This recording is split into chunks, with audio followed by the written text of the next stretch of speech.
Israel के गुलाम हैं? क्या हम यहूदी ईसाइयों के गुलाम हैं? बिल्कुल भी नहीं। अपनी इज्जत और अपने मयार को, अपने स्टेटस को समझें, अपने स्टेटस को संभालें, अपने स्टेटस को जो अपनी नज़र में रखें कि हम मुसलमान हैं और हम हर कुछ कर सकते हैं। We can do everything, anything, हर चीज़ कर सकते हैं। तो कहने का मकसद ये है कि आप तमाम भाइयों से गुजारिश है कि आप फ़लस्तीन के लिए उठें और जो है इस हुक्मरानों पर और जो ओहदेदार हैं उन पर भी ये ज़िम्मा है कि उठें, एक आवाज़ बन के इसराइल और अमेरिका को लगाम डालें।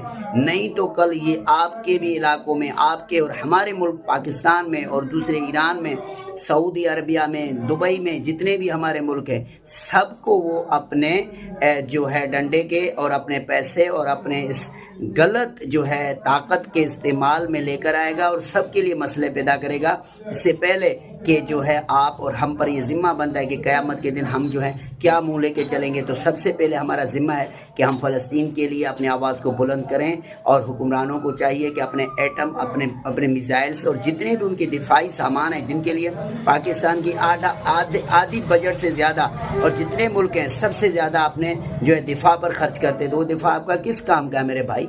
आप क्यों रखे हुए हैं इसको? आप अगर आज कुछ नहीं करते तो कल क़यामत के दिन आप जितने भी ओहदेदारान हैं, शहबाज शरीफ है, वज़ीर आज़म शहबाज शरीफ है, या उसके बाद जो आर्मी चीफ है, जितने भी लोग हैं वो क़यामत के दिन जवाब देंगे। अल्लाह के पास जाना है आपको, आपको भी मरना है, सबको मरना है। ये ईरान वाले, ये सऊदी वाले, ये दुबई वाले, ये मिस्र वाले, ये कतर वाले, जितने भी हैं सबको, ये तुर्की वाले, ये जितने भी हैं सबको अल्लाह के सामने चलना पड़ेगा। और आप जो है मर जाएं, लड़ें, मर जाएं। बेशक अल्लाह के नबी सल्लल्लाहु अलैहि वसल्लम खुद जो है 17-19 जंगों में खुद जो है सिपहसालारी की और लड़ा। ये इस बात का दलील है कि